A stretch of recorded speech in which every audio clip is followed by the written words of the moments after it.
That's hard for women to say. We feel like we got to do everything. I see it with my adopted mom all the time, where she's like a little hummingbird. And then I'll start doing it because I think my value comes from me being fucking busy all the time. And I have to do all these things. It's like, well, the world's not, I have to be like, the world is not going to end. So that's how me knowing I need, like, my peace comes from I'm showing up and keeping my promises to myself. And the most important promises to myself are I journal every day. I work out every day. I go for a walk every day. And sometimes I do yoga every day. Like those are the commitments because I'm pouring into myself. And when I end those, I feel so much more clear and peaceful. And then I'm able to show up for someone and not be reactive and be like a little like cyberkinetic hummingbird that's like, yeah, that's crazy. I interviewed a lady. She's an author of several books, spiritual books, and it was really cool. She had built this big life, this executive, built this house on the lake, did all these things. And so every year at Thanksgiving was like her day. And it was like, I'm going to have the family and we're going to have she's like spent, thousands of dollars having the perfect Thanksgiving, having the family over. And the whole time she's like yelling at her kids, yelling at her husband. Her husband's getting drunk because he knows what's going to happen that day, just to make the perfect Thanksgiving. And then she got super sick one Thanksgiving and she couldn't do it. And her sister said, oh no, we got it. And her sister has like a small house and, not a lot of money and all these different things.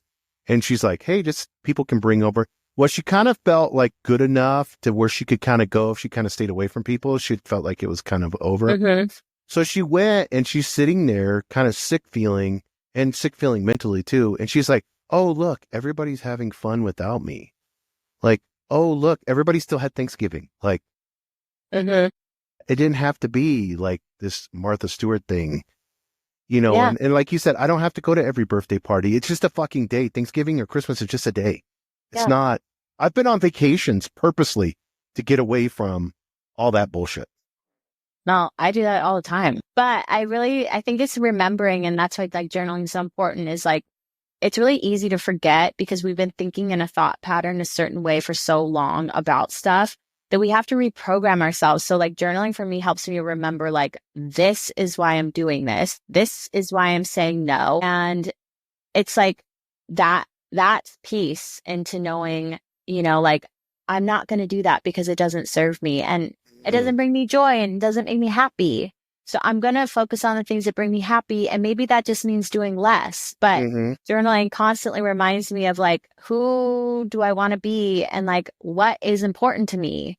And like reprogramming myself to go, nope, that's the old me, because it's really easy for us to just hop back into that lane. And that's not where we want to be because we've been operating that way for 30 something years, like it's going to take us a while. And that's why you have to give yourself grace because I do it all the time. Like, like I'll go a really long time and not have anxiety attacks. And then I start having them again. And then I look at like, this is supposed to be fun. Like I have to remind myself, like, this is supposed to be fun. The happiness and fun starts with me first. And it happens with me changing my mindset and then going, does this really